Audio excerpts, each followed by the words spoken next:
ကြားလိုက်တယ်ငါတငယ်ချင်းကြီးအောင်ချစ်သူဘဝကနေအိမ်တော်တဲ့ဘဝအထိ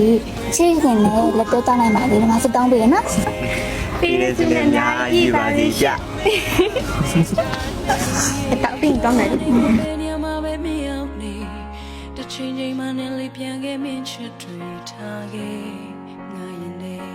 ပြန်လေရှင်တဲ့ဝင်ပေးပါချစ်များစွာပြောနေပဲပဲရင်ဝင်နေမရှိနေပြန်လာပါလေနေရာက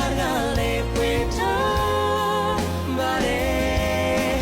အချူလေးမင်းကိုမမေ့တဲ့ဦးနေတိုင်းနဲ့ပြောနေပဲပဲညမပဲမင်းရောက်နေချိန်ချိန်မှနဲ့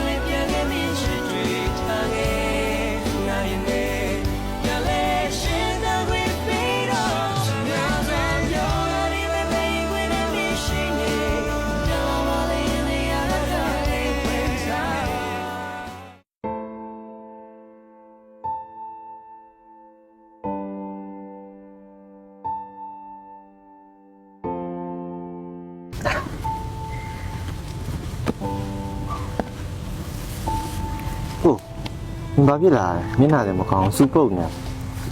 ငါဒီနေ့အလုပ်တစ်ခုသွားလျှောက်တာအဲ့အဆင်မပြေခဲ့ဆွညစ်တယ်ဟာဩဘာဖြစ်လဲဟာဒီတစ်ခုအဆင်မပြေတယ်နောက်တစ်ခုပေါ့ဟာညီငါအိမ်ရဲ့အခြေအနေကိုလည်းသိနေရပဲလေငါလေးဝင်ကောင်းတဲ့လုပ်တစ်ခုရှိမှအောင်ဖြစ်မှာအဲ့လိုမဟုတ်လို့ရှင်လေငငယ်သားတိတော့သွားပြီးအလုပ်လုပ်ရင်လုပ်ရမှာ